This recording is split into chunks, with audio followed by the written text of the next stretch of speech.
Hello, I'm Konsti Frunze from 2luxury2, and right now we are just inside the museum, and not any museum, one of the largest botanical gardens in the world. And we are speaking with Rodrigo. I'm glad to hear you and to have you here in an interview. Tell me about and tell me everything regarding what you are running in Brazil and that Inhotim Museum, which is quite fantastic. Inhotim Museum is actually a very unique place, and being is a unique place because it puts together several activities that involve environment, involve art, involve citizenship, and involves science. The reason I find we see it's a unique place because it's a large botanical garden, as you mentioned, with over 1,400 species of palm trees, for example, spread around, not only as a garden, but as also a research center for botanics. And together with that, we have a very large collection of contemporary art from artists from all over the world, spread around the garden, as loose pieces or inside galleries when it's necessary to be into galleries. So this gives also opportunities for people to visit two things at the same time. But once you enter there, you're open to see everything that's there. You're open to see the museum, you're open to see the art, you're open to see the structure where you do research, and also the structure where you make the propagation of the plants and take the plants to their environment, natural environment. So it's a place where you have to experience several different atmospheres, and these atmospheres are really fascinating. I see. Tell me, how is to running such a beauty, such a place where art and nature and design can co-live together in this unique place, because I am definitely sure that you have a lot of challenges every day in such a great place. That is true. And it is interesting because when Bernardo passed, that is the person that had the whole vision to create this. He said that he's developing what he thinks is a new way of seeing the world.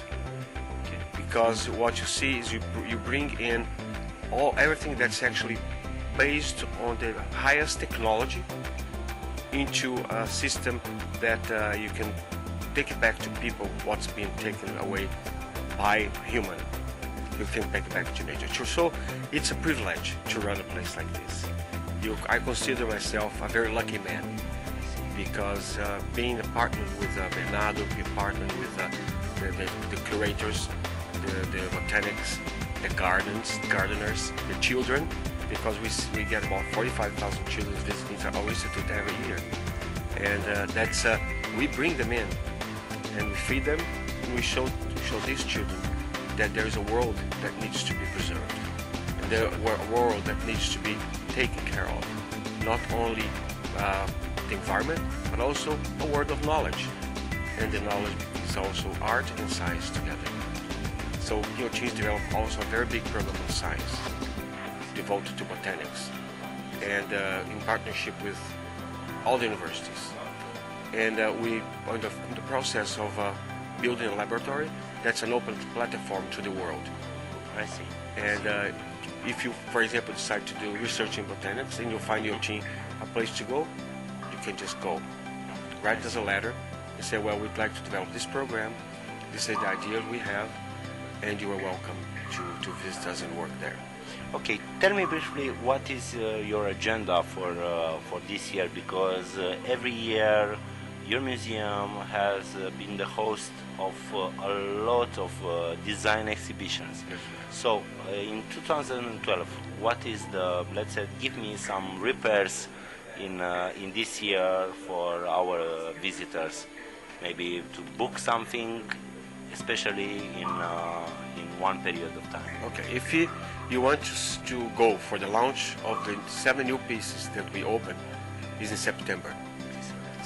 September will be, besides having all the galleries in all the pieces that we have, September is the month to go, because there will be new exhibitions into the development of new parts of the garden, and the new parts of the garden will certainly have new species of plants, certainly have a new aspect related to the environment. And so, if you've been to Inhotim before, and you want to see what's new, September is the month to go. I see. Now I want to finish, but not before to ask you, what is luxury for you? I think you can define luxury in different ways. I think living in a world where you preserve the environment, where you can bring knowledge and you can bring science, this is a lot of luxury. I see. And I think being luxury is not the high cost of what you buy, but luxury is also the context where it is. And I think the context of luxury for us is to give you the opportunity to see this all together. This is for me is a big luxury of life. And thank you very much. Thank you very much.